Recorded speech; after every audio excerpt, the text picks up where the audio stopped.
4. My favorite time of the day, updating Mary Point's newsletter. Let's see now, ladies. Are you online? Hey, we're all here. Let's go then. Top 3 reasons to take up golf. Reason number 1. Now you have an excuse to build a whole new wardrobe. Reason number 2. No need to bust that diet. Playing 18 holes of golf burns over 1,000 calories. And reason number 3.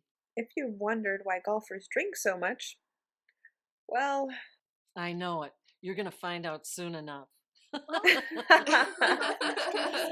Oh my, looks like there's a bunch of people wanting to join our conference call. Who else is coming online? Hello, everyone. This is Gina. I've been going through our membership reports, and there seems to have been an upswing in cases of golf rage over the last few months. Frankly, I find this disturbing. Is that why reporters from the tabloids have been staking out the grounds and pitching tents?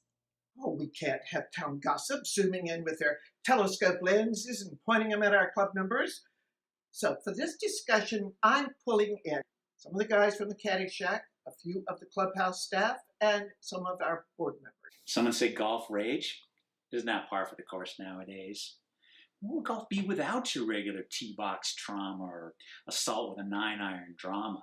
How about the occasional fist fight when one golfer is collecting another golfer's balls right in the middle of the fairway? I can't think of any incidents lately, but ever since I've had to put nutrition labels on my food and beverage cart, my customers have been getting upset when they find out what exactly it is they've been eating all these years. How bad can it be? Everyone knows that hot dogs have fat and preservatives. Well, according to this news article, some hot dog brands may contain human DNA. I guess some things will just never be kosher. It's like us caddies deal with golfers losing their minds all the time, and it's our job to bring them back down or straighten them out. Whatever. Give them a beer. Or a cigar. Or Their prescription nitroglycerin pills. You want to know my biggest pet peeve is?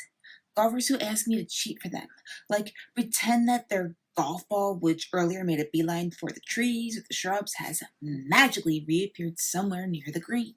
Or how about those golfers who ask you to put you down for a score of 5 when you already counted 6, 7, or 8 different strokes for that one hole? Some golfers take forever to get their ball in the hole. What do they think they're playing? Golf or field hockey? Marcia, what do you think? Do you agree that caddies have it tough? You caddies have it so easy. You haven't seen golf rage until you've earned your stripes as a course marshal, having to herd golfers around like cattle. I've seen enough couples quarreling among themselves as they make the turn off the front 9. It's a wonder the snack shack hasn't become a divorce court. What about golfers who want their money back after getting drenched by a sudden downpour? Or are simply exhausted from playing in strong winds? Right, and I'm the one who has the honor of telling our guests, sorry, Mary Point doesn't offer refunds on $500 green fees. All golfers must play rain or shine. As for the golfers, I swear some of them are like kids in a sandbox, especially when there's big money in the game. Who can keep up with all the bets and side bets? And they have the strangest names. Skins, closest to the pin, Bingo, Bango, Bongo. Next thing you know, they're going to be rolling in roulette wheels on the green or setting up craps tables besides the tee boxes and lose their cool over a silly little ball. Come on. If I can't be free to lose it on a golf course, where else can I let it all hang out? You see, when I'm playing a round of golf, I don't have to worry about how I behave or what kind of language I use or to be politically correct. My God, if that was the case, why would I even leave the office? And when our wives and girlfriends decide they want to tag along with me and my buddies, it would be nice if once in a while you guys would take the time to look up and applaud us when we hit the perfect shot. There'll be time, ladies, plenty of time later, to trade recipes and gossip. But do me a favor, just don't do it when I'm ready to putt. Life's too short to get all worked up playing golf. You gotta relax. Find humor in the situation. After all, you never see me throwing a tantrum playing golf. Except, of course, when your caddy hands you the wrong club or doesn't clean it before sticking it back into the golf bag. Do you have a degree in caddyology by any chance? Because somehow I missed your PhD in caddyology. Okay. Look, we all blow off steam now and again. What, am I supposed to be happy when my ball goes in the water? Or the sand trap. Or some poor spectator's crotch. But otherwise, what could be more relaxing than a game of golf? Unless you're one of those underage prodigies trying to make a buck when you're barely out of diapers. Hey, Eddie, as a talent scout, how are your kids handling golf rage nowadays? I feel sorry for these toddlers. So much pressure on them to make a name for themselves, and they're not even old enough to write their names on their scorecard. On the other hand, I have no sympathy for daddy caddies or momagers. No, sir. I mean, all they care about is how soon will their precious little munchkin become a household name. You know the type. They're the ones that are always asking, when is Stacy teeing up with the president? How many fans does Lee have on social media? Twitter, Facebook. It's not long before these kids have been brainwashed. Some of them actually think that with all their tournament wins and their sponsorship deals, that they'll be able to retire at the age of 20. Yeah, and then they ask me to check out their investment portfolios to show me what they want to spend all their money on. 30% play the stock market, 30% invest in real estate, and the remaining 40%, well, they spend time in psychodynamic therapy. Speaking of therapy, Emily, there you are. Care to share your thoughts? As Mary Point's resident golf range therapist, I assure you that many social indiscretions on the course can be treated if not prevented in the first place. The culprit? Repeat after me. IED, intermittent explosive disorder. It's a common affliction among golfers, and it's easy to recognize the symptoms of IED. All that yelling and screaming and shouting, and that's what you hear at the parking lot. I've heard of your golf sessions. They're called Golf Rage Anonymous, right? Or what some people refer to as sensitivity training and anger management for golfers. It all sounds like traffic school and boutique therapy, if you ask me. The sooner golfers can clear out their emotional junk drawer, the sooner we can minimize lawsuits.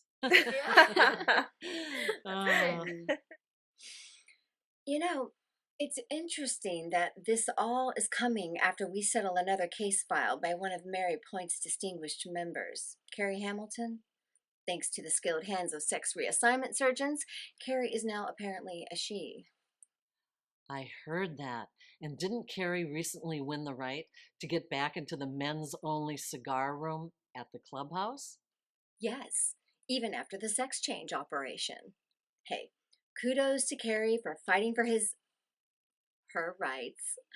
Although I do have something to say about that stale cigar smell she's been tracking into the ladies' lounge. After sitting in a smoke-filled room for hours.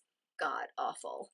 I don't know about you ladies, but am I the only one whose designer suits are starting to smell like I took them out of storage from a humidor? If all you have to worry about is cigar smoke, you've got it easy. Have you ever had to deal with a sinkhole? One that measures 100 feet deep, 200 feet wide, right smack in the middle of the fairway? Oh my goodness. So what did you do? I did what any other self-respecting golf course superintendent would do. I took all the resources I could find without breaking Mary Point's budget to fill up that nasty sphincter hole. Problem solved. But did I get any thanks? No. Instead, I get all of Mary Point's management bellyaching at me. Milos, what happened to all the golf balls at the driving range? Milos, think of all the money we're losing because of the golf ball dispensing machines that are sitting empty. Well, fortunately, we had the foresight to stock up on biodegradable golf balls.